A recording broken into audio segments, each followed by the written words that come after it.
Olá, muito bom dia a todos os gaúchos. O SBT Rio Grande começa agora e eu te convido, vem com a gente. Destaque de impunidade: jovens que espancaram até a morte um adolescente de 17 anos há quase 7 anos lá na cidade de Charqueadas já estão soltos. Detalhes com Lucas Abate.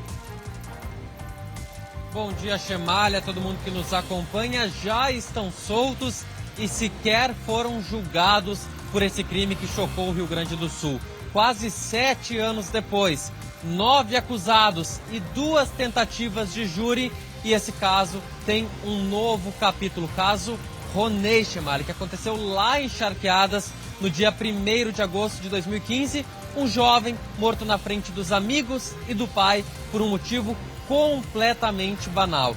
Daqui a pouco eu volto com os detalhes, relembro a história e conto por que esses criminosos já estão nas ruas. Tá certo, Abate, impossível esquecer do caso Ronei lá em Charqueadas. Já já o Lucas Abate traz a reportagem completa e a gente vai tentar entender por que os 9 réus estão soltos, aguardando o julgamento em liberdade. Seguimos aqui no SBT Rio Grande porque tem imprudência no trânsito. Motorista embriagado causa acidente e uma adolescente, uma criança de 11 anos, perdeu a vida. Glauco Paz traz pra gente agora. Bom dia, Glauco.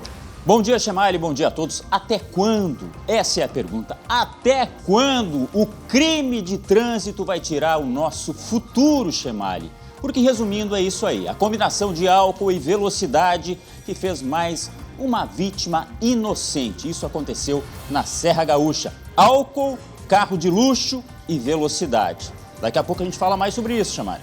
Tá certo, Glauco Paz, lembrando também da sensação de impunidade que fica quando o assunto é crime de trânsito. E por falar em trânsito, gente, não para de subir, não. O diesel tá mais caro novamente a partir de hoje. Será que o reajuste já tá valendo para todos os gaúchos? Quem traz pra gente esse destaque? Guilherme Roquete na tela. Bom dia, Roquete.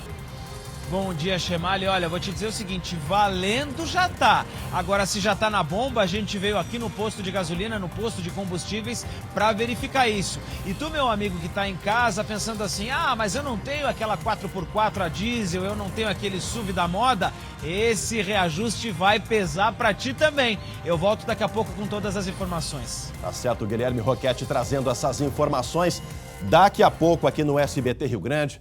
Vamos explicar essa foto aí. Solta na tela. Solta na tela, todo mundo conhece. É um herói, é um personagem dos quadrinhos. Mas, afinal de contas, o que aconteceu com o Batman, hein, gente? Esse ano tá difícil. Até os super-heróis estão enfrentando dificuldades. Tá aí o Batmóvel. Tá dando as pistas ali. Teve um cabo de bateria ali, né? Algo realmente de energia do Batmóvel. Já já a gente vai explicar o que aconteceu. A Polícia Rodoviária Federal sempre atenta a essas situações nas rodovias gaúchas. Em seguida, volta o Batman aqui no SBT Rio Grande. Agora a gente vai falar, né? Vamos seguir o programa aqui, porque tem novidades no caso da funcionária investigada por maus tratos naquela creche aqui em Canoas. Ela vai ser demitida ainda hoje. A reportagem é do Leonardo Bonesso. A diretora da escola Anjos e Marmanjos chegou à delegacia acompanhada do advogado. Foram quase 3 horas de depoimento. Segundo o delegado do caso, ela alegou que não desconfiava da conduta agressiva da professora. A diretora nos colocou que há um protocolo interno, né, sobre postura, uso de linguagem, inclusive sobre tom de voz que pode e que não pode ser usado. Classificou aqueles áudios como inadmissíveis e que aqueles áudios, né, aquelas manifestações, são frontalmente contrárias ao protocolo de conduta que se tem dentro da escola. O caso chegou à polícia em abril, depois de uma denúncia anônima, mas a investigação começou quando os áudios gravados por vizinhos da escolinha revelaram agressividade e até palavras racistas a uma das crianças. Aquele tom de voz verificado nos áudios e aquelas palavras dirigidas às crianças. De mesmo modo, as injúrias raciais, não se tem dúvida que se tratam de manifestação incompatível com os tempos que se vive. A professora suspeita de maus tratos e injúria racial tem 49 anos, mais de 20 de carreira. Ela já foi demitida da escola. A diretora afirmou que ela aparentava ser uma profissional exemplar. Não tinha suspeita nenhuma, né? Ela é uma pessoa extremamente extrovertida, né? Com a habilitação necessária para estar na função. Inclusive, ela tem um excelente vínculo, né, com as crianças e com a comunidade escolar também. É muito bem querida pela comunidade escolar. A professora deve prestar depoimento nos próximos dias à polícia, que também vai ouvir pais de alunos. Imagens internas da escola serão analisadas para identificar se também houve agressões físicas por parte da professora. Nós também soubemos dos áudios pela imprensa também, né? E aí, a partir disso, então tomamos as providências cabíveis, assim, fomos até a Secretaria de Educação, né, comunicar, e imediatamente a gente afastou, né, a professora do posto dela.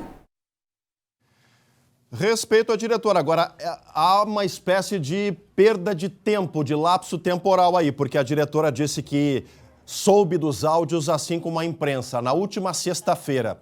E a professora já estava afastada desde a última terça-feira, há uma semana. Há uma semana a professora foi afastada.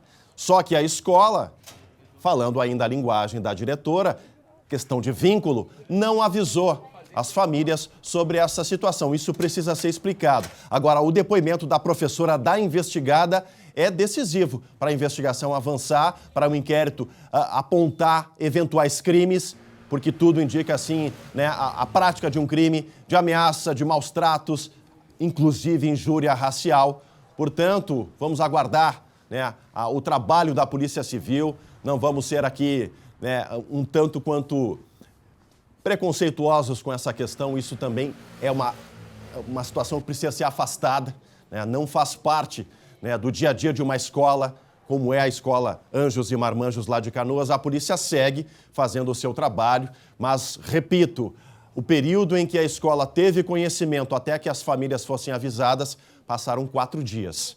Esse lapso temporal é algo que precisa ser restabelecido com as famílias, antes até mesmo que todas as famílias retirem os seus alunos da escola. E é isso que a prefeitura não quer, a sociedade não quer. Afinal de contas, a escola presta um serviço, né, de formação, né, de educação para pequenos, antes, né, da escola formal, antes do ensino fundamental. Seguimos aqui com o SBT Rio Grande, porque durante a madrugada, uma adutora rompeu e, olha, alagou. Parecia dia de enchente em Porto Alegre. Isso aí é no centro da cidade. Lucas Abate está por lá e tem mais informações. Lucas, o que afinal aconteceu aí no entorno da Universidade Federal do Estado, Lucas? E Chemalha, até coloquei a capa de chuva aqui, mas não tem nada a ver, tá? Que começou a chover um pouco mais fraco. Todo esse asfalto molhado aqui na Luiz Engler, na saída de Porto Alegre, não tem nada a ver com o clima. Tem a ver, Chemalha, com uma adutora que rompeu ainda durante a madrugada, causou bastante alagamento. E vou te dizer mais, Chemalha, faz questão de 10 minutos que a água, olha só, pedi para o Cristiano mostrar nos pés aqui, ó. Faz questão de 10 minutos que a água estava bem alta, a via estava alagada, só com a faixa central transitável. E agora há pouco, questão de 15, 20 minutos no máximo, que foi fechado esse vazamento. Eu já vou chegar lá, vamos mostrar onde é que era o vazamento, Chemali. Mas faz pouco tempo que o vazamento foi fechado e agora, de fato, que essa água começou a baixar aqui na saída de Porto Alegre. Mesmo assim, tem ainda alguns transtornos no trânsito, principalmente quem vai acessar o túnel da Conceição ainda encontra alguns problemas. O vazamento, Chemali, foi lá do outro lado da rua, onde tem aquelas 3 bombas puxando a água e os funcionários do DEMAI estão trabalhando. Toda essa parte que virou uma verdadeira piscina, a gente tem até imagens feitas logo cedo, ainda durante a madrugada pelo nosso colega Diego Calovi. Tudo aqui ficou completamente alagado, tinha um poste ali também, Chemali, que ficou torto e foi retirado por conta desse vazamento. Então o que o DEMAI está fazendo neste momento? Está, primeiro, secando a via, tirando a água ali bem da parte inicial do vazamento. Sim. E logo na sequência essa retroescavadeira que está mais à esquerda vai abrir um buraco e aí sim o concerto vai ser iniciado por aqui. Até lá, Chemali, isso deve durar durante todo o dia. Os moradores do bairro Farroupilha, aqui em torno da Redenção, e do Centro Histórico vão permanecer sem abastecimento de água. Esse rompimento, Lucas, ele atinge apenas esses dois bairros, Farroupilha e Centro Histórico, não chega a atingir o bairro Bonfim, Cidade Baixa. A informação que a gente tem por parte do DEMAI que atinge esses dois bairros, Centro Histórico e a região do Farroupilha, que é aqui o entorno da Redenção. Mas alguns outros bairros, claro, podem ser afetados até por conta da pressão da água que vai diminuir e até durante a manhã ainda uma outra medida para diminuir a vazão da água aqui, Chemali. Os hidrantes na região foram abertos para diminuir a pressão dessa água. Mas conforme o DEMAI tem um outro problema que pode surgir por aí, Chemali, porque pedi até para o Cristiano mostrar de novo ali, aquele buraco que vai ser aberto, a adutora ali onde estão bombeando a água, vai se abrir um grande buraco por ali, vão precisar refazer essa adutora, só que tem uma condição climática, se chover, se tiver algum problema climático, esse trabalho pode ficar prejudicado, então ainda não se tem como dizer em quanto tempo o abastecimento vai ser normalizado aqui na região, Chemali. Um baita transtorno para os moradores de Porto Alegre. Já o Lucas falou em chuva, já tem a previsão do tempo com a Estael Cias aqui no estúdio. Será que a chuva chega hoje a Porto Alegre? Em seguidinha, a Estael vai trazer todas essas informações da previsão do tempo. Imagens ao vivo agora lá da Serra Gaúcha, imagens em Gramado ao vivo aqui no SBT Rio Grande. Agora 17 graus na cidade de Gramado, lá na Serra. 20 graus aqui na capital dos gaúchos, agora 11 horas e 56 minutos. Eu peço toda a sua atenção para essa história que vamos trazer. Uma tragédia marcou o Dia das Mães de uma moradora na cidade de São Paulo. Acontece que o filho dela foi morto pelo próprio pai. O gaúcho da região noroeste disputava com a ex-mulher a guarda da criança. Aos 10 anos, Johan Pelepenko estava no centro de uma briga judicial. Separados desde 2013, os pais disputavam a guarda do menino. Na quarta-feira passada, a justiça negou ao pai, Joatan Pelepenko, de 40 anos, o pedido para que o filho morasse durante 1 ano com cada um. O Ministério Público e a juíza não concordaram, porque acharam que não traziam bem-estar para a criança, e se definiu a manutenção aí sim da guarda compartilhada com residência fixa para a mãe. Ao final da audiência ele disse, eu não concordo com nada, mas eu vou aceitar. O pai, que é do Rio Grande do Sul, veio a São Paulo neste último fim de semana e convenceu a mãe a deixar o menino passar o sábado com ele. Os dois ficaram hospedados neste hotel. O pai levaria Johan de volta no dia seguinte, mas o garoto não apareceu no domingo. Eram 10h30 da manhã quando funcionários chamaram a polícia. Os PMs arrombaram a porta do quarto no 2º andar e encontraram os corpos de pai e filho perto da cama, com tiros na cabeça. Joatan estava com a arma na mão. De acordo com o boletim de ocorrência, ele deixou uma carta em um caderno que foi recolhido pela perícia.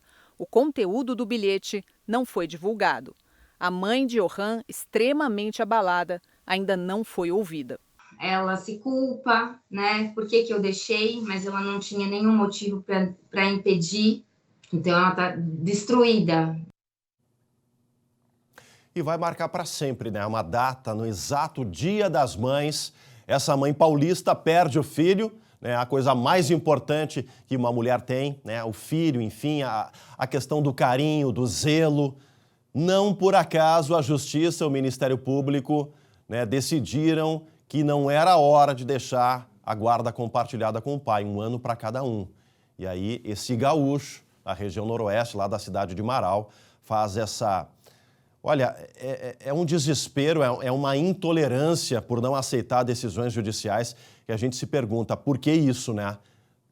Tivemos aqui, né, há poucos dias, a questão da chacina familiar na Zona Sul de Porto Alegre. Já vamos falar sobre isso. Agora fica essa marca, né, a tentativa de machucar o sentimento de uma mãe, tirando dela a coisa mais preciosa e não se dando conta que essa preciosidade, que esse filho, que essa bênção também é seu.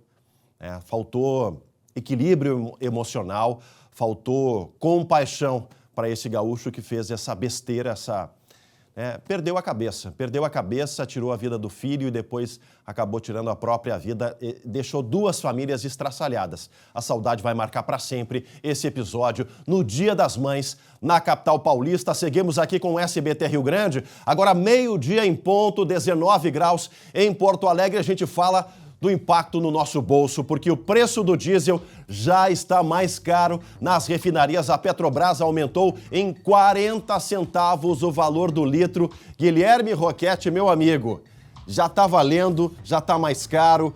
Quanto tempo esse impacto vai chegar no nosso bolso, na mesa dos gaúchos, né, Guilherme?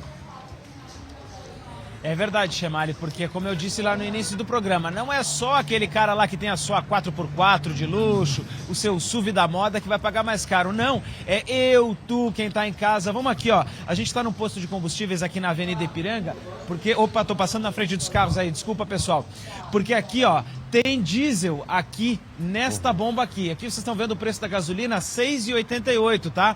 Mas o diesel, que é esse aqui, ó, diesel S10 aditivado aqui nesse posto, o preço, o pessoal tava me falando aqui, tá R$ 6,40, R$ 6,40. Então o que vai acontecer, Chemali? A gente pode mostrar aqui também, o Jefferson, mais motoristas abastecendo, alguns até com o GNV ali, só que esse valor aqui, ele ainda não aumentou. Então o que pode acontecer agora nos próximos dias? Assim que chegar um carregamento novo aqui nesse posto de combustível, a gente pode ter sim esse reajuste. Então vamos lá para a informação, Chemali. Ontem a Petrobras anunciou o reajuste no preço do diesel de 40 centavos, lá na refinaria, de 4,51 para 4,91. Só que esse diesel lá da refinaria, Chemali, ele é adicionado a mais 10% de biodiesel, ou seja, ele é 90% diesel, 10% biodiesel. É por isso então que o reajuste aqui na bomba deve chegar a cerca de 36 centavos. E é aí, Chemali, que vem a seguinte questão. Vamos ver aqui de novo, ó, o preço, tá? Se aqui tá 6,40 mais 36, a gente vai para 6,76. 10 centavos a menos do que o litro da gasolina. 12 centavos para ser mais exato. Então, exatamente, é isso que eu queria te dizer, Chemali. Já encostou o preço do diesel no preço da gasolina aqui no Rio Grande do Sul. E já tem outras regiões aí do estado que o preço do óleo diesel pode ir para R$ 7,00 tranquilamente, porque a gente sabe que aqui em Porto Alegre e na região metropolitana é onde tem esse combustível mais barato. Agora, Chemali, olha, vamos estudar um pouquinho o impacto de tudo isso, porque a gente pode não ter carro a diesel, mas o ônibus anda com diesel, o caminhão anda com diesel, e aí tu sabe o que vai acontecer com essa história toda aí? Vai acarretar o aumento dos fretes, né? Porque toda a riqueza do nosso país é transportada por via rodoviária, né? Por caminhões de transporte. Então isso vai ser praticamente impossível aliviar o impacto, né, Glauco Paza? Vou trazer o Glauco para essa conversa. Nós três aqui não temos carro a diesel, né? Os nossos carros utilizam gasolina. Nós três, o Guilherme, o Glauco e eu. Mas não tem como a gente ficar, né?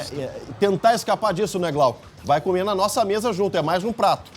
Infelizmente, vai repercutir no arroz, no feijão e tudo que a gente consome. Essa é a verdade. Por isso que é tão importante se discutir, né, a política de preços, talvez não como está sendo feita, né? Muito ingrediente político, mas é uma coisa de se pensar, porque cada vez mais a gente está gastando e cada vez menos o salário está valendo, né, Chemali? Cada vez mais gastando o salário, o poder de compra do brasileiro, do gaúcho, está reduzindo. É um ano de eleição, a gente sabe que é complicado. Tem a guerra entre Rússia e Ucrânia lá no leste europeu, é a questão do barril do petróleo nas alturas, cotação do dólar, são muitas variáveis para definir o preço, né, de um combustível num país como o nosso, que tem uma dimensão continental. Mas o cenário é esse, né, Roquette? Quer complementar? Não quero complementar porque eu conversei com o Sindicato das Empresas Transportadoras de Carga hoje aqui do Rio Grande do Sul, o SETSERGS, e eles já estimam um aumento de 7% no valor dos fretes. E aí vamos pensar numa outra coisa. O Glauco falou do arroz, do feijão, carne, fruta, só que a gasolina que chega aqui no posto, que chega aqui nessa bomba, como é que ela vem? Ela vem de caminhão. Então, se o preço do frete está mais caro, ele pode refletir depois também no preço da gasolina. Bom, e aí, Chemali, a Petrobras se justifica. Diz que o último aumento havia sido 60 dias atrás, que não tinha passado todo o momento, que tinha sido só uma parte e agora vem o restante, e que há uma falta de diesel, uma carência de diesel no mercado internacional e que aqui o Brasil só produz 70% do diesel que a gente consome. Os outros outros 30% ainda precisam vir de fora. E aí vem toda essa questão que tu citou, a guerra na Ucrânia, o petróleo da Rússia que está embargado, a questão pós-pandemia que a gente está, e todo esse aumento. E aí, olha, tá muito difícil, muito difícil. E a gente pensa o seguinte, ó, daqui a pouco vai começar a chover, equipamento elétrico, aí vai faltar tomada para carregar carro e moto elétrico aí na rua. A indústria ainda está engatinhando, né, nessa questão da energia limpa dos automóveis, mas isso é uma tendência. É preciso pensar em outras matrizes energéticas para tentar manter a sustentabilidade das cidades, né? A indústria brasileira ainda não vê isso como um norte. O Guilherme sabe melhor do que eu, porque tem conhecimento dessa área, né? A área de mecânica, de indústrias. Mas enquanto isso não chegar, gente, enquanto não tivermos carros elétricos, né, realmente acessíveis à população brasileira, a gente fica à mercê da cotação das commodities internacionais, do petróleo, da guerra e do dólar. Haja energia para respirar, hein, guris? Haja energia para respirar nessa situação. Seguimos por aqui, já voltamos com o Guilherme Roquette e com o Glauco Paza. Agora eu peço a atenção de vocês em casa para um caso que aconteceu aqui em Charqueadas. Lembra da morte daquele jovem que foi espancado na saída de uma festa? Pois esse caso foi há quase 7 anos e a família ainda luta para condenar os acusados, os réus. O Lucas Abate conversou com o pai do menino, o Ronei, e traz para a gente um detalhamento dessa conversa. Lucas, como está o sentimento do pai do Ronei, de toda a família, diante dessa sensação de injustiça e de impunidade, Lucas? O sentimento é justamente esse, Chemali: injustiça, impunidade, uma situação que é dita pelo pai como inaceitável. Por quê, Chemali? Além da demora que se tem, quase 7 anos, 9 acusados, 2 tentativas, e até você acompanhou muito bem na época, de se realizar sessões de julgamento que foram canceladas. Agora o caso se aproxima de completar 7 anos e ainda sem solução, e ainda sem resposta. E nesse meio tempo se soma agora uma novidade nesse caso, Chemali, que os réus que estavam presos foram colocados em liberdade. Eu já vou trazer mais detalhes sobre essa decisão da Justiça, mas eu convido agora você e todo mundo que nos acompanha para relembrar esse caso na reportagem. Um crime prestes a completar 7 anos, 9 acusados, 2 tentativas de júri e um caso ainda não resolvido. Ronei Faleiro Júnior, aos 17 anos, foi agredido até a morte com chutes, socos e garrafadas. O motivo? Uma rixa entre cidades. Ronei saía de uma festa de estudantes em Charqueadas, acompanhado de amigos que moravam na cidade vizinha São Jerônimo. Eles foram atacados por um grupo que se chamava Bonde da Abarreta. Em áudios, os criminosos comemoraram o ataque. Olhei pro louco assim, e ele não viaja, meu. Eu dei 2 garrafadas com a garrafa quebrada na cabeça dele e comecei a fincar a garrafa nele, tá ligado? Quebrada, plau, plau. Todo mundo, meu, pisoteando o carro e dando várias garrafadas, vários socos. Muito triste. O pai de Ronei ainda tentou resgatar o filho e também apanhou dos criminosos. Ele levou o garoto até o hospital de Charqueadas, onde foi orientado a levá-lo até um hospital de Porto Alegre, onde o menino já chegou sem vida por causa dos ferimentos. 9 adultos e 6 adolescentes foram apontados como responsáveis pela morte. Os menores cumpriram penas socioeducativas, mas os adultos até hoje não foram julgados. Em 2 tentativas de júri, as sessões foram suspensas. Na segunda vez, o trabalho já estava no 3º dia, quando o conselho foi dissolvido pela dúvida de um jurado. Meu filho não é estatística. Meu filho não vai ser estatística. A justiça ela tem que botar a mão pesada sobre isso e dar uma resposta para a sociedade, não só para mim, não só para o pai, para a mãe. É exatamente isso, seu Ronei. Olha, lembro desse caso como se fosse hoje. Como repórter, ainda acompanhei os desdobramentos, a divulgação desse áudio pelo Ministério Público. Vocês prestem atenção nisso. Quem matou o Ronei a pauladas, a garrafadas, mandou esse áudio comemorando esse crime. Coloca de novo esse áudio aí, gente. Coloca de novo esse áudio. Olhei pro louco assim, e ele não viaja, meu. Eu dei 2 garrafadas com a garrafa quebrada na cabeça dele e comecei a fincar a garrafa nele, tá ligado? Quebrada. Plau, plau.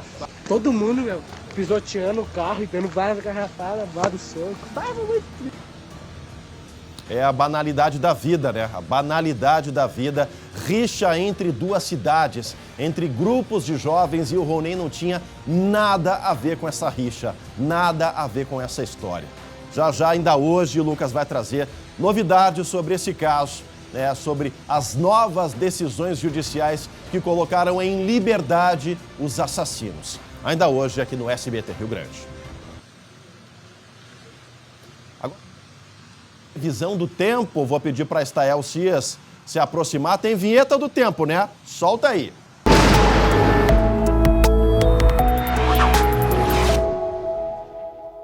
Estael Cias, seja bem-vinda. Bom dia, Estael. Tudo bom? Muito bom dia, Chemali. Muito bom dia que você nos acompanha em casa, você que nos acompanha em casa. Olha, Chemali, o tempo está mudando, viu? A gente viu as imagens lá do alagamento que não tinha nada a ver com a chuva, mas tem chuva a caminho de Porto Alegre. Olha, eu dei uma olhada no radar agora, está a cerca de 80 quilômetros daqui. Então, acho que até o final do jornal começa uma chuva mais significativa por Porto Alegre, pelos vales. Então, tá na hora de pegar o guarda-chuva. Tá ali perto de Tapes, vem da Zona Sul, Estael? É Central e Central Sul. Sul. Tá ali pertinho de Santa Cruz do Sul, Rio Pardo, já está se encaminhando. Em linha reta, dá uns 80 quilômetros daqui. O Glauco deixou roupa na rua, Glauco deixou roupa na rua, Glauco? Não, eu tô pensando na janela. A janela não é a problema. roupa, é a janela. Porque tem um pouquinho de vento junto. E olha essa imagem de satélite. Eu, particularmente, acho muito bonita. E vou falar um nome difícil, que eu também gosto de falar nome difícil, né? A minha área, meteorologia, é assim mesmo. Tem um vórtice ciclônico atuando no Rio Grande do Sul, na altura do Rio Grande do Sul. O que significa isso? A gente vê essa imagem de satélite, dá para ver que ela tem um formato circular. Assim, se prestar atenção, ela faz como se... Ela tá parada, né? Se estivesse em movimento, a gente ia conseguir ver esse giro. Então, esse movimento nos níveis médios da atmosfera, a 5 quilômetros aqui de altura da superfície, funciona como se fosse um sugador, Chemali. Pega a umidade do solo, joga na atmosfera, forma nuvens carregadas e traz chuva. Isso aconteceu na semana passada, a gente teve aquele aguaceiro, mas a boa notícia é que desta vez não vai chover tanto. Mas tem que fechar a janela, não tem jeito, porque molha, tem que tirar a roupa da corda. Mas vem me falar agora, Estael. Pois é. Porque não falou de manhã cedo, não tá em casa. Eu gosto de fazer pegadinha contigo. Então, assim, a chuva está chegando aqui pela região metropolitana. Já choveu pelo interior do Rio Grande do Sul, essa chuva avança fraca aqui na área central e sul e está se deslocando então em direção a Grande Porto Alegre, Costa Doce, litoral e também áreas aqui mais do norte do estado. O mapa de chuva, vamos colocar agora o mapa de chuva de hoje para amanhã para mostrar, Chemali, deixar o pessoal tranquilo que passou por enchente semana passada, muita gente voltando para casa, começando aquele processo de limpeza, a gente sabe que é difícil, é duro. Lá na fronteira oeste, aqui eu vou mostrar, aproveitar esse mapa aqui, a gente consegue ver o contorno do Rio Grande do Sul de fronteira com a Argentina, aqui está o Rio Uruguai. E nessa região entre Itaqui e São Borja, o Rio Uruguai ainda está muito alto, então nessa região a situação vai demorar um pouquinho mais a melhorar. Agora, em termos de chuva, entre hoje e amanhã, a chuva afeta principalmente centro e leste do estado, volumes 25, 30 milímetros, é pouca chuva. Semana passada a gente teve 150, 170, 200 milímetros até algumas áreas em 2, 3 dias. Então, situação de tranquilidade, mas se trata de ciclone, baixa pressão é ciclone. Então, de forma isolada, rapidinho, 5, 10 minutos, a gente até pode ter alguma chuva forte agora à tarde e no começo da noite, aqui na Grande Porto Alegre, na Serra e no litoral. Mas o volume, a quantidade que vai acumular de hoje para amanhã é pouca chuva, não representa risco. Então, situação de tranquilidade, essa informação é a principal que a gente quer trazer da previsão de hoje para amanhã. Vamos colocar o mapa de hoje à tarde, falar da temperatura, que segue amena num padrão típico dessa época do ano. O veranico de maio, Chemali, acho que esse ano não vem, tá tudo indicando que não vem. Hoje à tarde a gente vai aos 23 graus lá em Uruguaiana, sem chuva por lá. Santa Rosa, alguma instabilidade com 21 graus, região central lá de Santa Maria, 21 graus também. Novo Hamburgo, a gente vai uns 22 antes da chuva avançar por aqui, 17 graus em Caxias do Sul e 18 graus lá em Pelotas. Tá aí, e essa chuva, ela fica até quando aqui no nosso estado, na região metropolitana? Entre hoje e amanhã, de quinta para sexta o tempo seca, tem sol, vai refrescar, vai cair um pouco a temperatura, nada excepcional, mas a gente vai ter marcas aí em torno de 5 graus naquelas áreas de maior altitude, Porto Alegre aqui ó, na sexta-feira com 8 graus, então entre hoje e amanhã a gente tem essas pancadas de chuva acontecendo por aqui, hoje a gente vai aos 21, amanhã como o tempo fica fechado desde cedo até o início da tarde, a temperatura mínima fica em torno de 15, a máxima de 19 e aqui quinta e sexta, tempo firmando, cai a temperatura da manhã, a gente vê que à tarde segue esse padrão mais ameno de temperatura. Então, falasse finalzinho do jornal, a chuva já está chegando em Porto Alegre. Não vai dar tempo do Glauco Paz a fechar a casa. Não vai dar tempo. Vai ter que pedir pro filho do retorno da aula, hein? Manda um WhatsApp pro filhão do retorno da aula. Agora 8 graus eu estava vendo sexta-feira, né? Isso não é nada não, viu, o Glauco? Não é Tem nada? mais frio semana que vem. A gente vai mostrar agora imagens lá da base de Júlio Escudeiro, lá na Península Antártida, bem longe aqui do Rio Grande do Sul. Lá teve um temporal com neve, com vento de 110, 140 km por hora, vento de furacão, uma verdadeira nevasca. Olha, a temperatura era de 13 graus abaixo de zero, com vento acima de 100 km por hora. Eu não quero nem imaginar que sensação térmica seria essa, porque é vento forte e temperatura baixa. Claro, a gente está falando da Península Antártida, é o berço das massas de ar polar, ou seja, lá que elas nascem e depois vêm aqui para o sul do Brasil. A temperatura nos últimos dias nessa região do extremo sul do planeta, uma das regiões mais frias do planeta, tem estado muito mais baixo do que o normal. Para tu teres uma ideia, Chemalho, o normal nessa época do ano é 8 graus negativos durante a tarde, 8 graus negativos, e tem feito nos últimos 6 dias 20 graus abaixo de zero nos últimos 6 dias. O normal seria 8 graus negativos. Pela manhã, 26, 27 graus negativos. Claro, é algo extremo lá no sul do planeta. E por que isso é importante para a gente? Porque os sistemas gelados, as massas de ar polar, elas nascem naquela região e quando tem uma corrente de vento de sul que carrega, que transporta esse ar polar em direção à América do Sul, a temperatura despenca por aqui. E, Glauco, isso pode acontecer na semana que vem. E aí, se tu achou pouca temperatura baixa, tem chuva já em Porto Lucas Abate vai trazer pra gente, vamos plugar o Lucas agora ou tá só... Olha lá. Lucas Abate já tá caindo água aí, Lucas. Estael foi cirúrgica, Chemali. Estael foi cirúrgica. Eu tava ouvindo a previsão do tempo, pensando em colocar a capa de chuva e começou a chover aqui na Redenção. Olha só, foi exato. Tá chovendo fraco, ainda muito fraco. Isso, é só o até às vezes dá uma paradinha, surge. Eu vou mostrar aqui, nem vai aparecer, porque tá tão fraquinha a chuva por aqui, Chemali, Estael. Mas assim, certeiro. É aquela chuva de molhar bobo, cuidado. Então vamos esconder aqui. Te protege, Abate. A chuvinha tá chegando, mansa, como disse a Estael, mas vai apertar certeira. Um pouquinho mais nas próximas horas, mas também nada preocupante. E voltando a falar do frio, o que vai acontecer? Semana que vem, então, a gente tem já de terça para quarta. Claro que os modelos ainda ficam mais apurados quanto mais perto disso acontecer. Sim. Então, é um dado preliminar ainda que a gente está avaliando, mas tem tudo para trazer na semana que vem frio de inverno, que seria marcas perto de zero em muitas regiões e geada mais ampla. Até agora a gente já teve geada, teve alguns décimos de temperatura negativa, mas na semana que vem o frio promete ter características, jeitão de inverno. E quem não usou aquele casaco, aquele agasalho mais pesado, já prepara, porque na semana que vem ele será necessário. Não é o casaco, não. É aquele que vem por baixo, é o famoso cuecão que tem que tirar lá do armário. Pijama, todos os apetrechos são bem-vindos. Cuecão, os apetrechos, meia mais grossa. Agora está a próxima onda de sol, deve ser entre quinta e sexta-feira, tirar para fora dos armários, né? O pessoal que ainda não fez isso, Glauco Paz, atenção, Glauco Paz, né? Faça-se, programe, porque o frio de inverno vem na semana que vem já. Na semana que vem, já na terça-feira a gente vai começar a sentir essa queda forte da temperatura e na semana que vem serão vários dias, não é aquele frio de um dia ou dois, não, serão vários dias com temperatura bem baixa, inclusive aqui na capital, mas é claro, aqueles lugares clássicos, né? A Campanha, a Fronteira Oeste, os trechos de serra, os trechos do Planalto, sentirão mais, porque é normal ter essa temperatura mais baixa nessas áreas. Então, preparar o guarda-roupa, a gente já está avisando, semana que vem o frio vem mais forte. A primeira onda de frio do ano, Glauco Paz, varrendo o veranico de maio, hein? É isso aí. Veranico de maio não teve espaço esse ano, hein, Glauco? Não, e é aquele choque térmico que a gente vai sentir, viu? Eu garanto. Vai sentir. Vai.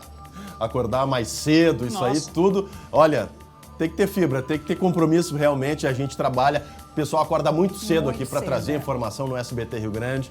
Tem que ter coragem e fibra, né? Porque o tempo vai nos desafiar, né, Estael? Vai. Nós e muitos outros profissionais também que tem que se expor, né, a esse frio intenso que é típico da nossa região.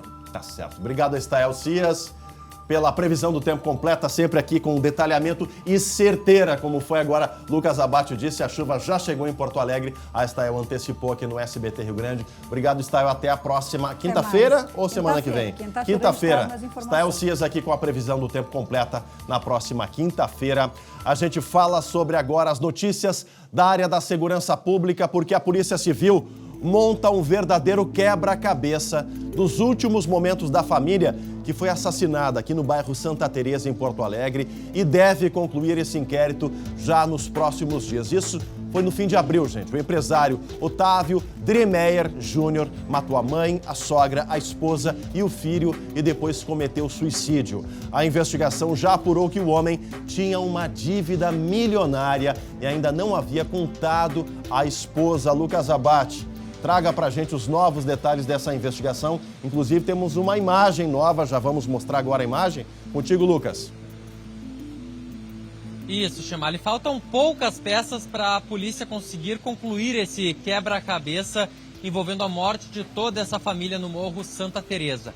Na verdade, Chemali, a polícia já considera a investigação totalmente esclarecida. Já sabe a autoria, que é do Otávio, que tirou a própria vida, sabe a materialidade, que são as vítimas, e a motivação já está muito bem encaminhada e a gente já vai trazer mais detalhes sobre essa motivação. O que está faltando, Chemali, para concluir essa investigação e encaminhar ao Poder Judiciário?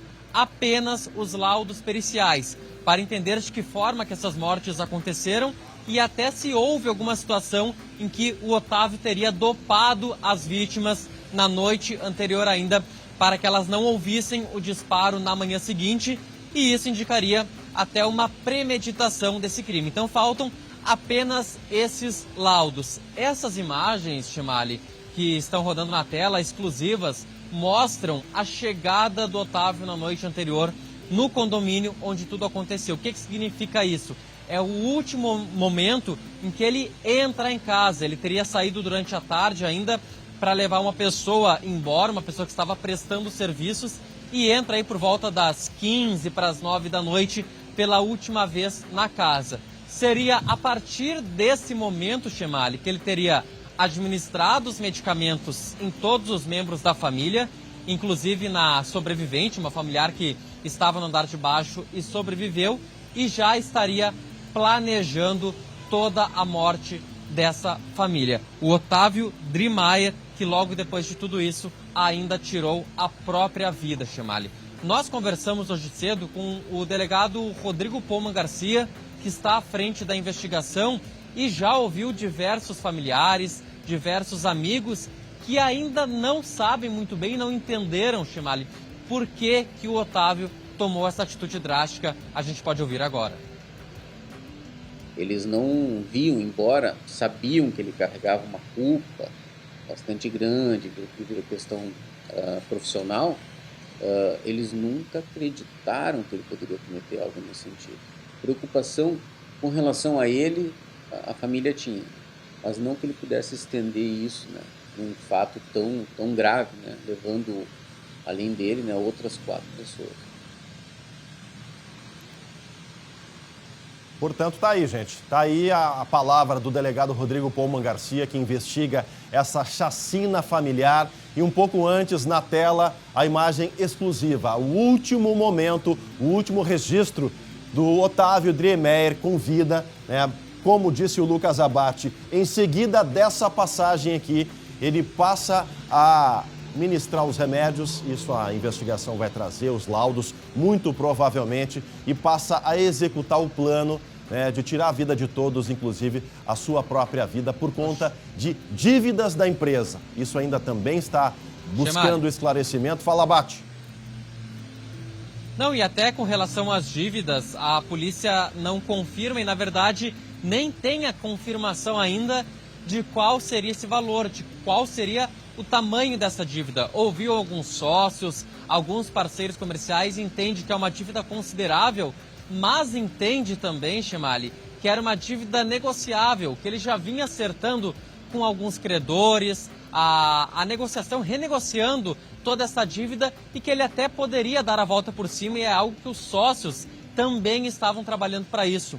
Mas naquela semana ele teria um momento que seria bem decisivo e até determinante nessa situação toda. Ele teria que fazer a renegociação com bancos. E para isso, ele precisaria contar para a esposa, que também teria que assinar alguns documentos. E até então, o núcleo familiar, a esposa, as pessoas mais próximas a ele, não sabiam do montante dessa dívida. Então, pode ser também uma das motivações para ele ter cometido esse crime. Portanto, Glauco Pazza, Lucas Abate, essa informação ela é importantíssima, né, nesse quebra-cabeça que a polícia está tentando fechar. Ou seja, o Otávio já havia renegociado prazos, credores, fornecedores da empresa, isso já estaria encaminhado, né, e a semana decisiva onde ele precisaria, como dono da empresa, principal acionista, buscar renegociação com bancos, Glauco. E aí, quando a questão do banco, ela tem uma certidão de casamento, precisa de outras assinaturas, e o núcleo familiar iria acabar sabendo dessas dívidas, da situação difícil, né, Glauco? Nós não vamos entrar aqui nos detalhes de especulação que andam fazendo aí a respeito da dívida, tá? Isso é uma questão de responsabilidade nossa. Claro. Nós estamos indo pelas informações oficiais e, é claro, pela investigação. Sabe-se, por exemplo, que ele tinha, inclusive, uma reunião marcada com o responsável no banco a respeito de um valor que estava devendo. Mas nós não vamos entrar aqui em cifras, o que não diminui a tragédia. É uma tragédia familiar e é preciso explicação para dar um fecho nisso, né, Chemali? E o alerta que fica, né, dessas questões emocionais, psicológicas e também que envolvem questões financeiras, né?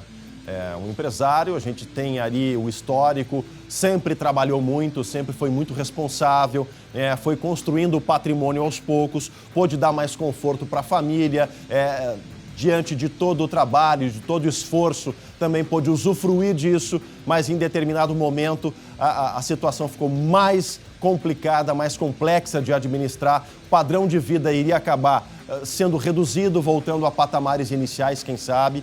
Isso realmente, por tudo que a polícia já ouviu, por todos os elementos que já foram levantados nessa investigação, o caminho é esse, né, Abate? É uma dívida que seria muito complicada de renegociar, de buscar, e isso foi o estopim, né, dessa atitude impensada desse empresário de tirar a própria vida e a família toda, né, Abate? E até, Chemali, agora ouvindo depoimentos e relatos de pessoas, a polícia consegue entender que ele demonstrou alguns sinais até mesmo de depressão. Só que o que tinha acontecido recentemente? Ele tinha perdido o sogro, o pai da esposa dele havia falecido há poucos dias. Então, até os amigos, os familiares, as pessoas mais próximas confundiram esse quadro de preocupação que ele tinha até em relação à empresa com o sentimento de luto em relação ao sogro. Então foi esse mais um elemento que dificultou, que fez com que as pessoas mais próximas a ele não entendessem o que estava acontecendo. Tá certo, Abate. Já já a gente volta a fazer contato com o Lucas Abate, o Glauco Pazza na redação. Seguimos aqui com o SBT Rio Grande, agora meio-dia, 28 minutos. Daqui a pouco tem um esporte aqui no SBT Rio Grande. Bruno Mendes, será que vai embora mesmo ou fica na zaga do Colorado? A gente vai saber disso, vamos falar com o Matheus Schenck, que está apurando as notícias, as informações dos bastidores aqui do Internacional. Também vamos atualizar as informações do tratamento do atacante Ferreira com células tronco. Gente, Ferreira, atacante gremista, quando ele volta a jogar? É a pergunta que toda a torcida do Grêmio quer saber. Glauco Pazza, Matheus Schenck nos respondem estas e outras perguntas do Bloco de Esportes aqui no SBT Rio Grande. Já já, Matheus Schenck entra em campo para a gente rolar a bola por aqui. Agora, meio-dia, 29 minutos. Voltamos para a redação para conversar com o Glauco, porque um militar foi preso depois de desobedecer ordem de parada da polícia, Glauco. Que história é essa? Pois é, isso aconteceu em Alegrete. Nós vemos a imagem justamente do flagrante da prisão e da tentativa de fuga deste militar. Isso aconteceu numa avenida movimentada de Alegrete. O jovem é recruta do Exército, foi flagrado fazendo manobras perigosas e recebeu ordem de parar, só que não obedeceu. O que aconteceu? Ele começou a fugir e a brigada montou um cerco, né? No momento que ele tentou passar por essa rotatória, aí foi interceptado pela caminhonete da Brigada Militar e imediatamente imobilizado. Ele foi conduzido à delegacia para responder por este ato, né? Que é uma infração de trânsito e não se justifica ainda mais por ele ser alguém das Forças Armadas. Logicamente que isso ninguém pode fazer, mas ele também, muito menos, né? Ele não tem autorização acima de outras pessoas para fazer qualquer tipo de infração de trânsito. E isso mobilizou boa parte do efetivo e chamou a atenção da comunidade. Tanto que tem gente que foi para a janela e documentou o exato momento que houve esta prisão deste jovem fazendo peripécias no trânsito. Olha aí, ó.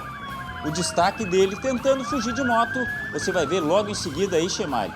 O detalhe da caminhonete que, ó, intercepta a passagem e imediatamente ele é imobilizado, Chemali. E antes da chegada dele até a caminhonete, tem um PM ali, né, fazendo uma barreira, né, mobilizando ali todo o efetivo. Agora, Alegrete também é uma cidade, um território militar, né, Glauco? Isso. E passou pela cabeça desse rapaz de tentar escapar da polícia, estava irregular, estava sem CNH, documento da moto vencido, enfim, não se sabe até agora, mas cometeu realmente um erro, poderia ter se provocado um acidente, poderia ter sido, porque a polícia até então não sabe quem está pilotando, né, Glauco? Está com um capacete, não tem identificação, pode ser um criminoso perigoso, armado, uma situação dessa de cerco policial, tudo pode acontecer, gente. E a gente tem visto tanto caso de pessoas mal intencionadas, que inclusive usam roupa de entregador, é ou não é? Já teve gente usando roupa de policial. É claro que a Brigada Militar tem que fazer o seu trabalho, né? A partir do momento que ele não obedeceu a ordem, começou então essa perseguição aí. Tá aí, ó, movimentou centro da cidade de Alegrete, região da Campanha, região militar. E tá aí, ó, a Brigada Militar fazendo o seu trabalho, tirando de circulação quem coloca em risco o trânsito, a vida de motoristas e pedestres lá na cidade do Alegrete. Glauco Paz, obrigado pelas informações. E olha só, gente, a polícia amanheceu buscando a quadrilha que abordava e subornava vítimas com cargos públicos, inclusive no famoso golpe dos nudes. Os criminosos são investigados por extorsão e associação criminosa. Quem tem as informações agora ao vivo, Guilherme Roquete, voltamos à rua contigo, Roquete. Pois então, Chemali, olha, uma das vítimas dessa quadrilha aí, inclusive é um político aqui do Rio Grande do Sul. A polícia não deu detalhes, mas disse que ele é prefeito de uma cidade aqui do Rio Grande do Sul e foi vítima dessa quadrilha do golpe dos nudes. Como é que isso tudo acontecia, Chemali? É mais uma daquele esquema que a gente já conhece. Um homem é abordado, então, por uma suposta jovem, eles começam um diálogo, começam a conversar, ela envia fotos íntimas, ele também, depois ele recebia uma mesma mensagem, uma outra mensagem de um suposto policial, e aí extorquindo essa vítima para que pagasse valores, justamente para não ter as suas fotos aí expostas.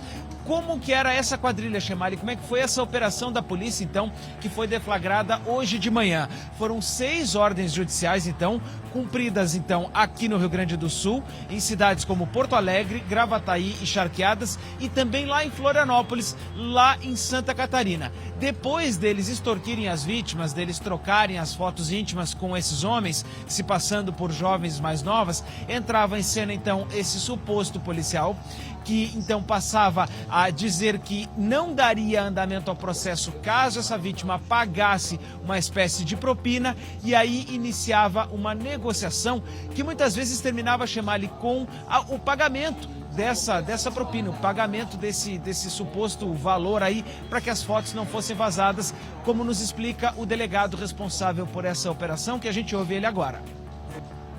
A associação criminosa, ela acabou selecionando, né, essas vítimas, e dentro de um número, de um espectro de vítimas, algumas cediam, né, as ameaças e efetuavam pagamento.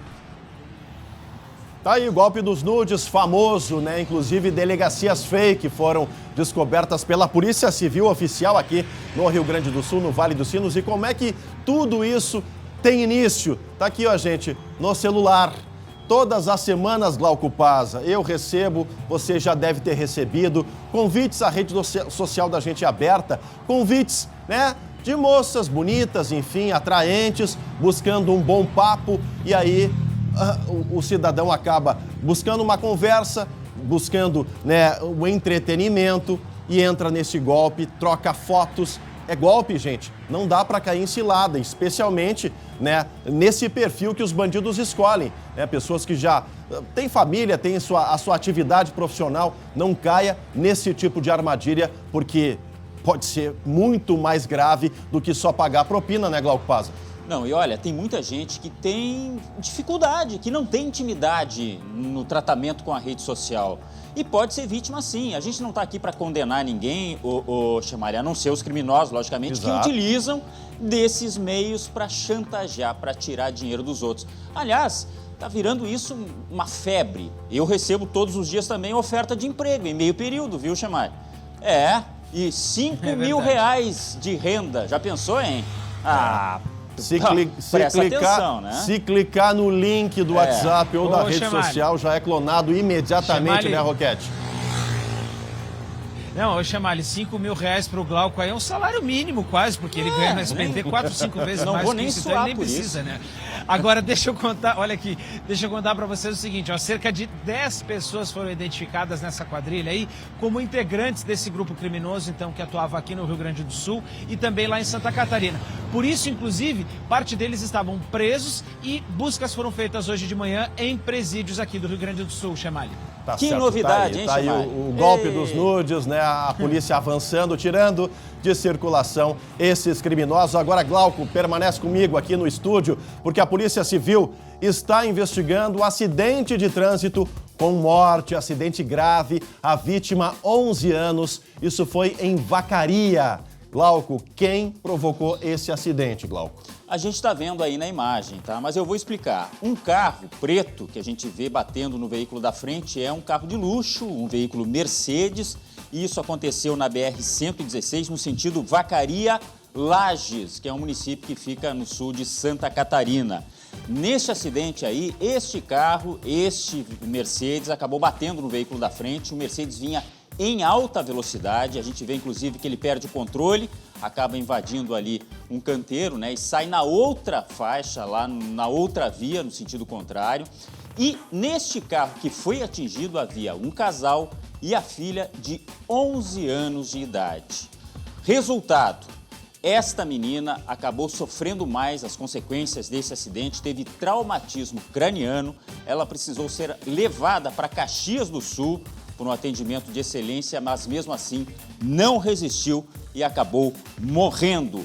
E aí, olha, o detalhe ainda mais cruel é que este condutor, pelo exame, foi constatado que ele havia consumido álcool, o condutor deste carro que provocou o acidente.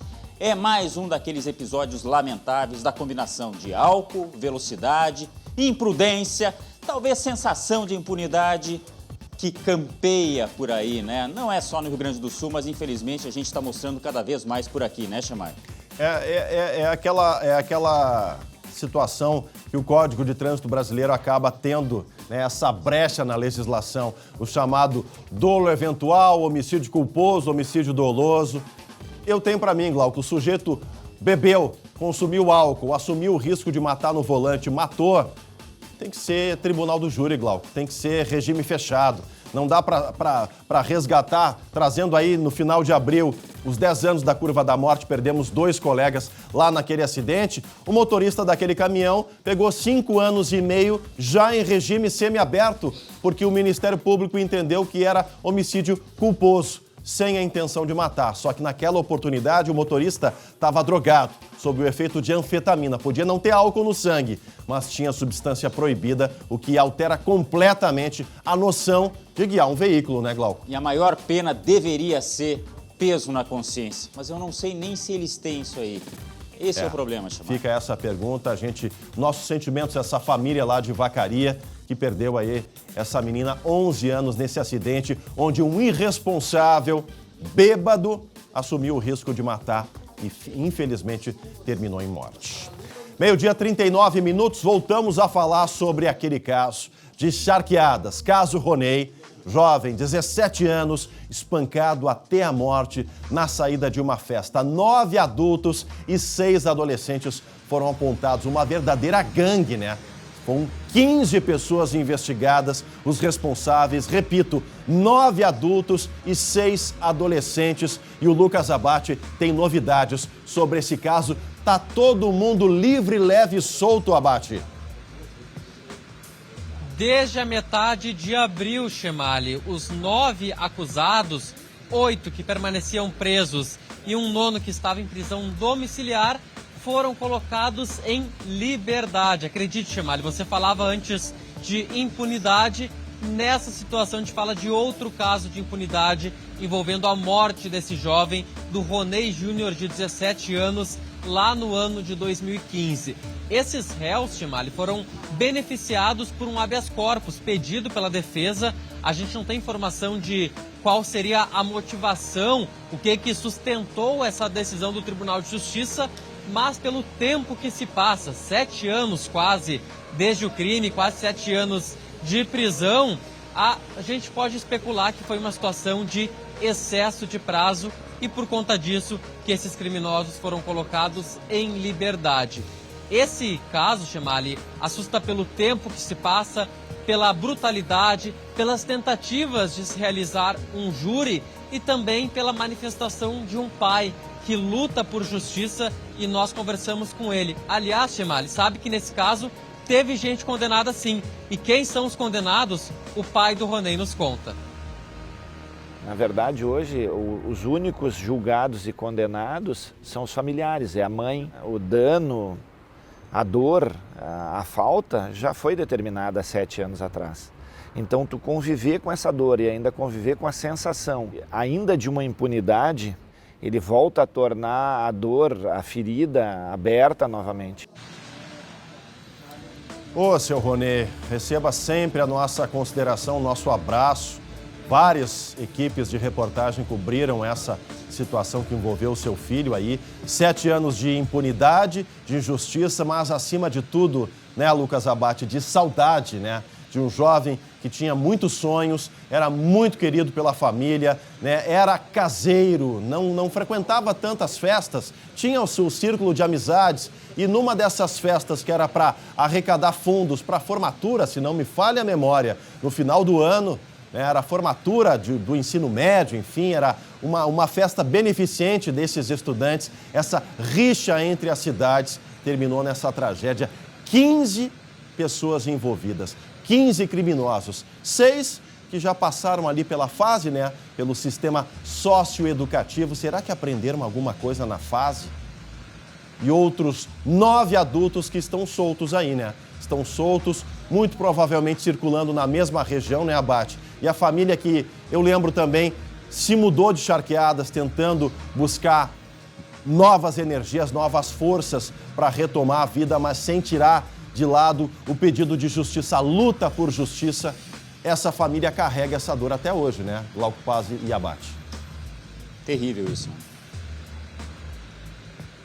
Eu fico imaginando, Chemali, Glauco, um pai como o Ronei, que tantas vezes já até deu entrevista, conversou com a gente, a mãe do próprio Ronei, está circulando num dia normal pela cidade e ter que se deparar com o assassino do filho circulando livremente. Realmente deve ser um segundo sentimento, já tem a dor pela perda. O Ronei falou para mim, diariamente eu acordo no dia 1º de agosto de 2015, o dia em que eu vi meu filho morrer nos meus braços, que eu tentei socorrer ele, apanhei também, sim, mas vi meu filho morrer e não consegui fazer nada por ele. Então ele fala que vive preso naquele dia, 1º de agosto de 2015, e que seria importante, não vai trazer, claro, o filho de volta, mas que seria importante encerrar esse ciclo, Chemali, que os responsáveis sejam culpados, que sejam condenados, que cumpram uma pena para ele seguir a vida em diante.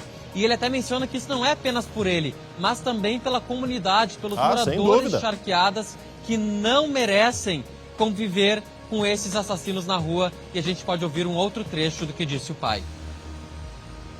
A sociedade, a comunidade de Charqueadas, além de conviver com o impacto do fato, tem que conviver com as pessoas. O ato em si é indiscutível, não existe a menor dúvida sobre o que foi feito. E a família vive a expectativa, voltando a cada dia ao dia 1º de agosto. Nós não conseguimos andar para frente, estamos presos naquela data, naquele ato. Uma família presa a uma data fatídica, 1º de agosto de 2017. Aí o seu Ronei abrindo, né, o sentimento. É muito complicado. A equipe do Lucas teve toda a sensibilidade para ouvir, a nossa produção, né, que entrou em contato com o seu Ronei. E eu fico com aquele áudio, seu Ronei. Lá na sede do Ministério Público, quando a minha equipe de reportagem teve acesso a isso, né, o avanço das investigações e o deboche de quem tem quase que certeza, mas é uma certeza errada, de que não vai ser preso. Solta no ar de novo esse áudio. Olhei pro louco assim, e ele não viaja, meu. Eu dei 2 garrafadas com a garrafa quebrada na cabeça dele e comecei a fincar a garrafa nele, tá ligado? Quebrada, plau, plau. Todo mundo, meu, pisoteando o carro e dando várias garrafadas, vários socos. Muito triste. Assim como o Lucas Abate, o Glauco Paza, toda a nossa equipe tem uma espera, a espera de justiça. Né? Foram 2 tentativas, né, Lucas, de julgamento, um outro julgamento que começou e depois foi suspenso por conta aí da questão de um dos jurados, né, que alegou incapacidade para permanecer naquele tribunal do júri. Chemali? Diga, Abate. Não, até o que aconteceu nessa segunda tentativa de júri gerou bastante polêmica, é que foi levantada uma hipótese de que o Ronei tinha uma doença que teria dificuldades de coagulação do sangue e que essa seria a causa da morte, que não seria o soco, que não seria o chute, que não seria a garrafada na cabeça. Foi levantada essa possibilidade em plenário e por conta disso se pediu outros laudos periciais. E por conta dessa perícia que não poderia ser realizada na hora, a sessão foi suspensa mesmo após 2 ou 3 dias de trabalho. Então, 2 tentativas de júri, veio a pandemia, veio outras tentativas, mas agora, Chemali, em agosto completa 7 anos, não há sequer nenhuma expectativa de se realizar essa sessão de julgamento. E se entra agora um outro agravante que quem acompanha a questão judicial há bastante tempo já deve ter identificado, Chemali. Casos com réu preso, teoricamente, tem prioridade de julgamento. Como os réus estão soltos, esse processo, ó, Chemali, vai lá para o fim da pilha. Fica aqui o nosso destaque, o nosso pedido ao Poder Judiciário que avance com esse processo, com esse julgamento. Essa sensação de impunidade não pode pairar pela cidade de Charqueadas, em especial a família do Ronei. Fica aqui mais uma vez o nosso abraço ao seu Ronei que conversou com a gente. E atenção, porque um traficante foi preso depois de receber um carregamento de drogas aqui no Litoral Gaúcho. Todos os detalhes do Giro de Notícias. A prisão aconteceu em Cidreira após uma denúncia anônima. Na casa dele foram apreendidos maconha, crack, cocaína e celulares. Após tentar resistir, o homem foi conduzido ao posto de saúde e à delegacia para registro da ocorrência. Foi necessário o uso de algemas para garantir a integridade física da equipe e do preso e para evitar qualquer chance de fuga. Nos Campos de Cima da Serra, um casal foi preso por, adivinha, tráfico de drogas também. O homem comprava e a mulher vendia. Diversos objetos sem procedência foram apreendidos com o rapaz, que estava trocando televisão, videogame, perfumes e joias por drogas. Ambos foram encaminhados à delegacia de Vacaria. Olha o estrago, Chemali. 2 caminhões se envolveram em um acidente na tarde de ontem na BR-290, entre Rosário do Sul e Alegrete. Pode até parecer mentira, mas felizmente ninguém ficou gravemente ferido. Um dos motoristas foi encaminhado ao hospital com fratura na cabeça. A Polícia Rodoviária Federal e o Corpo de Bombeiros estiveram no local. E agora nós vamos ao centro do estado. Alô, Santa Maria, alô, Universidade Federal de Santa Maria. Alunos e estudantes dessa universidade, da UFSM, foram surpreendidos com mais um caso de racismo dentro da instituição. Vamos à redação. Glauco Paz, o que aconteceu na universidade, Glauco? Muito triste o ato em si e dá para dizer também a repercussão, a forma como tudo está sendo conduzido. É um assunto bastante delicado na querida Universidade Federal de Santa Maria, aliás, onde eu me formei, tá, Chemali? E eu vou relatar o que está acontecendo lá. Uma estudante de artes cênicas, a gente tem como ver aí a publicação dela nas redes sociais, ela fez uma postagem racista, tá aí, ó. Em redes sociais com discursos atacando estudantes negros do curso. E aí, aquilo que a gente estava vendo há pouco, aquela manifestação, aqueles estudantes reunidos, é porque eles foram até a sede do Centro de Artes e Letras, que fica, aliás, pertinho da reitoria lá na Universidade Federal de Santa Maria, no intervalo das aulas para protestar.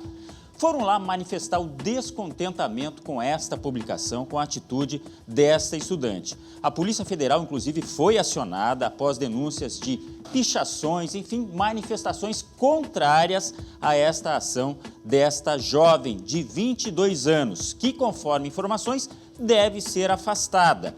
Os pais, inclusive, estiveram na universidade hoje pela manhã e eles alegam que a menina, a jovem, ela tem transtornos psicológicos. Inclusive, já esteve internada em pelo menos 3 oportunidades. Portanto, não é um caso simples.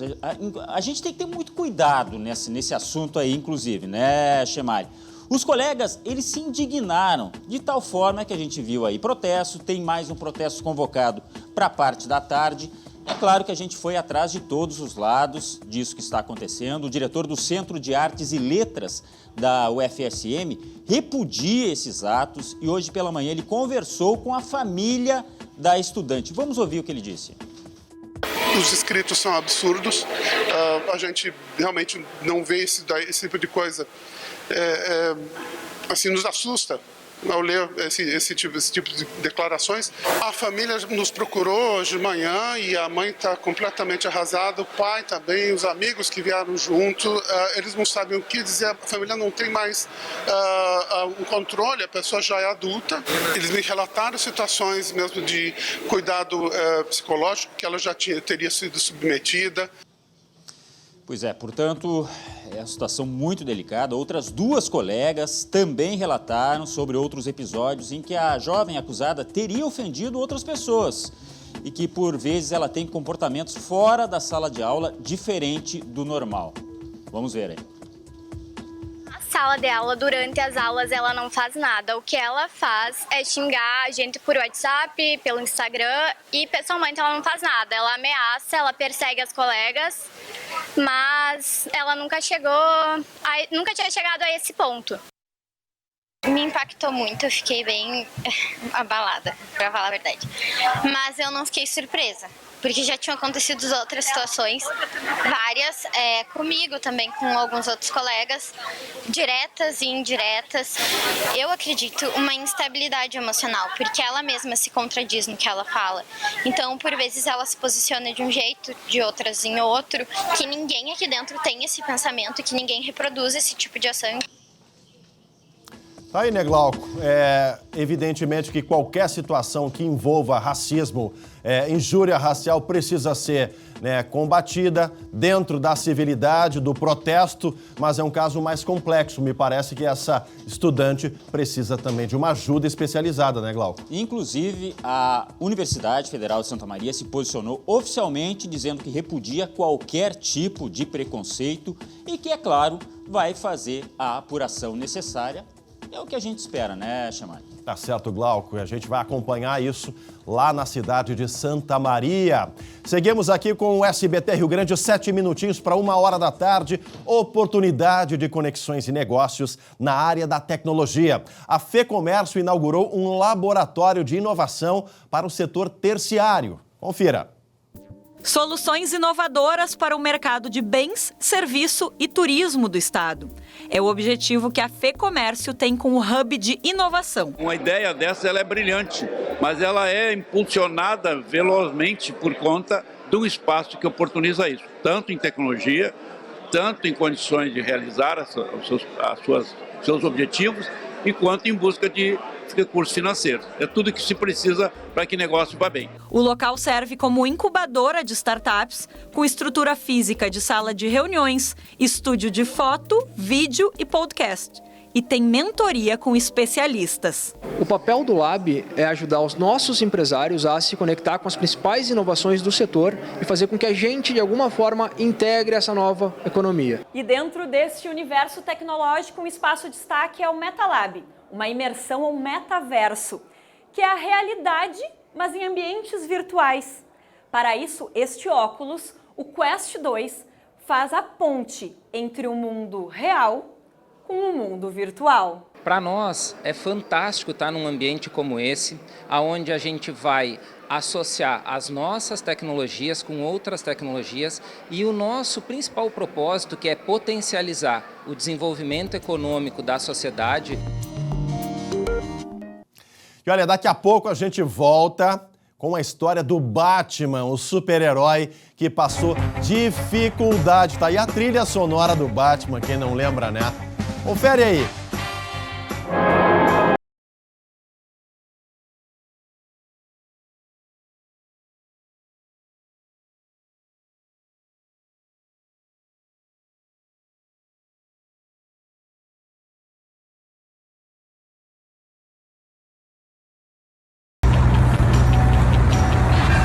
Bom dia, amigo. Completa? Voltamos ao vivo com o SBT Rio Grande para todo o nosso estado. E agora vamos revelar o que o Batman estava fazendo.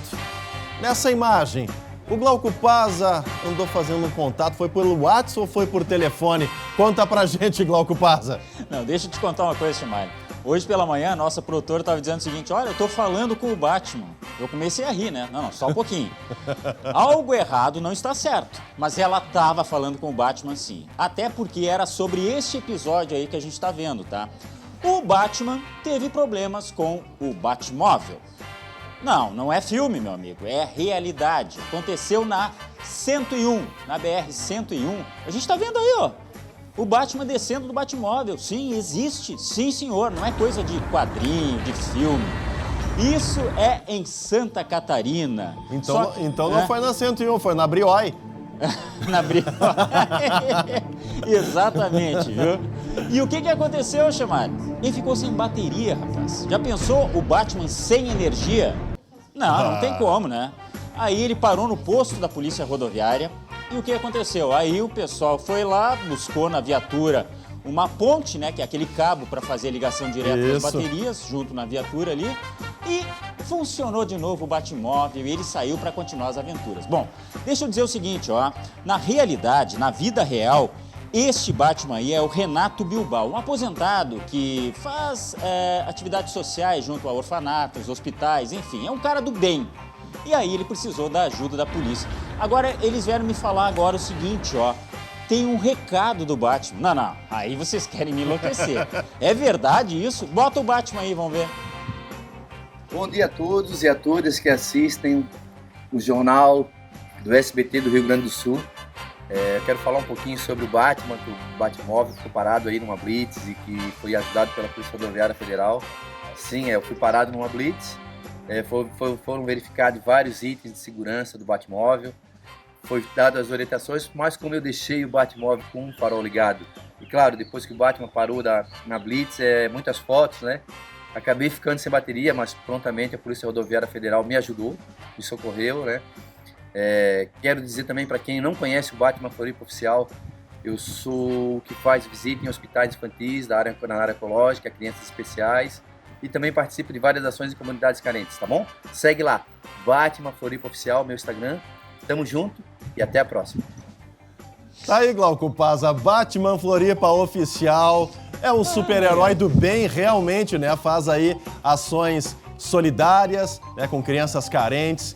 Esqueceu de desligar o farol e aí ficou sem bateria, Glauco Paza. Mas felizmente a PRF estava ali, né? Por falar em Polícia Rodoviária Federal, chega aqui a informação, viu, Glauco? Só esse ano, nas rodovias federais em Santa Catarina, a PRF já fez quase 3.700 auxílios a motoristas. Ou seja, é um trabalho de super-herói também, né, meu amigo? Desculpa, tá? Mas acontece o seguinte, ó. Eu acho que a culpa foi do Coringa. Essa é a realidade. Só isso, tá? Só isso. Segue o mistério. Seguimos aqui com o SBT Rio Grande. Hora de esporte por aqui.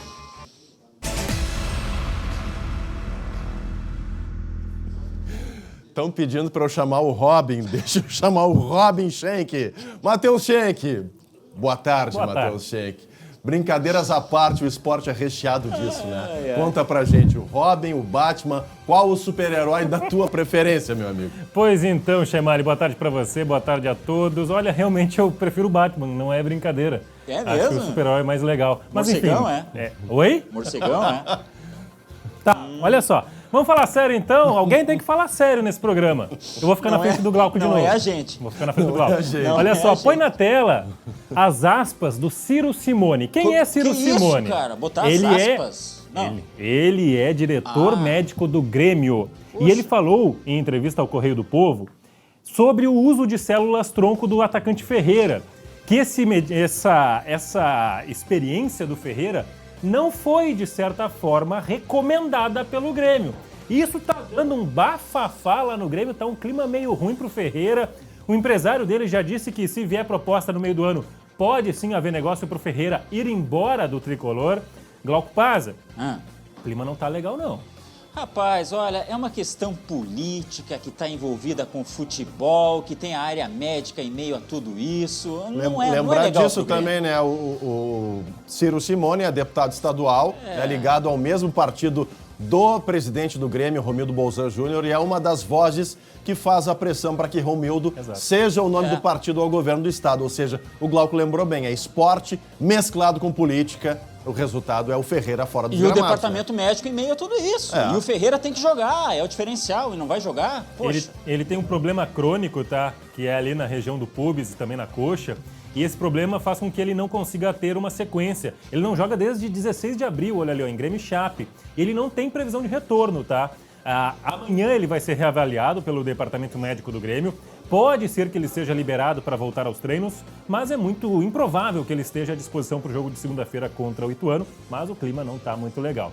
Olha só, falando ainda de Grêmio e Cruzeiro, que foi domingo, o Grêmio vai entrar com uma ação no Tribunal de Justiça Desportivo contra os cânticos homofóbicos da torcida do Cruzeiro. A gente tem a nota aí do Grêmio nas redes sociais, o Grêmio que vai atrás de punição ao Cruzeiro. Provavelmente, pelo que a gente imagina, deve rolar só uma multa. Mas eu acho que a gente precisa começar a discutir mais do que só uma multa, né, Glauco? A gente tem até o cântico, obviamente com o pi, mas a gente tem aí, vamos escutar?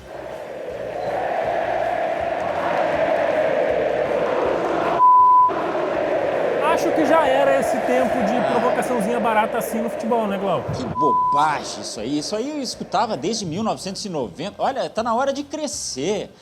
Quem sabe a Conmebol agora com as novas decisões em relação a racismo, a multa pode chegar a $100 mil.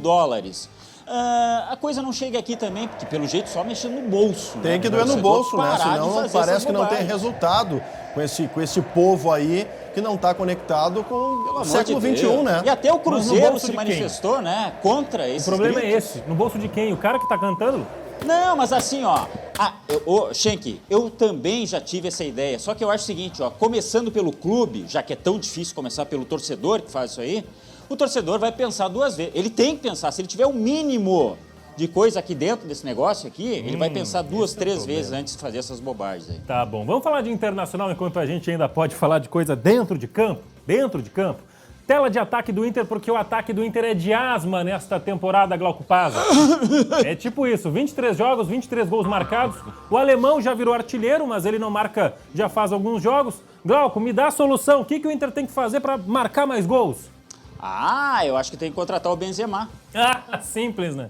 Tá, uma solução viável dentro da realidade. Não, assim, ó, o Inter tem que treinar, em primeiro lugar. Essa semana é semana cheia de treinos. E tem que aprimorar aquilo que não está conseguindo fazer. Agora, tem que trazer um centroavante. O Inter sabe disso aí. Sabe disso. O problema é quem, né? O mercado está escasso. Não, mas tem lá o... Como é que é? O Capa no Inter é o quê? É o Capa. Capa da Gaia? Que é o software, né? Ali, o pessoal que cuida desse departamento de procurar atletas. O pessoal tem que procurar direitinho. Falando de zagueiro, Glauco Pazza, tem uma polêmica aí, porque sábado tem Internacional e Corinthians, e o Bruno Mendes, que está emprestado pelo Corinthians ao Internacional, ele não deve estar em campo. Ele custa mais ou menos 500 mil, uma cláusula, tá, para o Inter colocá-lo em campo no sábado. A tendência é que o Inter não pague. Mas esse não é o maior problema do Bruno Mendes no Internacional, não. O contrato dele está acabando. O contrato dele acaba em 30 de junho, se não me falha a memória. E para o Inter contratá-lo em definitivo, custa 30 milhões de reais. O Inter já disse, esse dinheiro, meu amigo, não dá, não vai rolar. A tendência é que haja uma negociação a partir de agora entre os dirigentes de Internacional e Corinthians, aproveitando a presença do Corinthians em Porto Alegre, para o valor ser reduzido. O Inter quer pagar 3 milhões de dólares, ou em reais, 15 milhões de reais parceladinho em 6 vezes no cartão. Sabe Tá o que eu fiquei não? sabendo? Fiquei sabendo que a fase do Corinthians pode ajudar. O Corinthians está muito bem, melhor até do que muita gente esperava, e isso pode beneficiar a liberação. O resto é pedalar, que nem eu faço todo dia 30. E não chegou proposta pelo Bruno Mendes, essa é a expectativa de que o Inter consiga mantê-lo aqui no Beira-Rio. Pediu um descontinho de 50%, né? Que de 30 vem para 15 em suaves parcelas. Nada como uma boa negociação. Olha a veia um chimarrão do entre gaúchos e paulistas resolve essa bronca, né? Verdade, é isso aí. Tá certo, gente. Vamos seguindo por aqui. O SBT Rio Grande agradece a companhia de todos. Os guris do esporte estiveram aqui nesse encerramento. 7h20 da noite tem o segunda edição com a Lu Coleman. A gente volta amanhã, 11h30 da manhã, no Primeiro Impacto. E depois com as principais notícias aqui do nosso estado. Tchau, tchau. Tchau, Robin.